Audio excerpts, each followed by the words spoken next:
জোরখালি ও শিগিরচর বাসী আপনাদের জন্য একটা বিজ্ঞপ্তিটা হলো এই যে এই গোরস্থানে যাদের মাটি দিয়েছে শিগিরচর ও জোরখালি, যারা চিহ্ন দিছেন তারা তো চিহ্ন দিছেন, কার কবর, কার বাবার কবর, কার মার কবর, কার ভাইয়ের কবর, চিহ্ন দিছেন যারা, চিহ্নগুলো তো আছে, কিন্তু যারা চিহ্নগুলো না দিছেন ওনারা আসবেন, আসছে সোমবারের ভিতরে, মানে এই সোমবারের ভিতরে চিহ্নটা দেওয়ার চেষ্টা করবেন।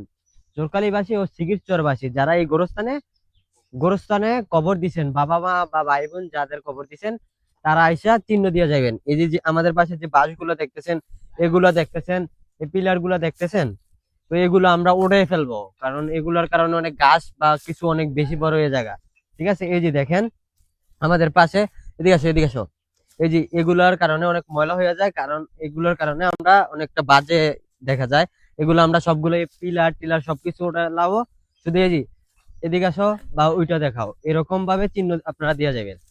এই যে এরকম ভাবে আপনারা চিহ্ন দিয়ে যাবেন, তাহলে আপনাদের কবর গুলো চিহ্ন থাকবে। আর আমরা এই যে যত জালি আছে, এই যে জালিগুলো দেখাও, এদিকে আসো, ওই যে এগুলা এতগুলো তো ময়লা হয়ে গেছে বা এগুলা পচে গেছে, এগুলো আমরা উড়াই দেবো সোমবারের ভিতরে।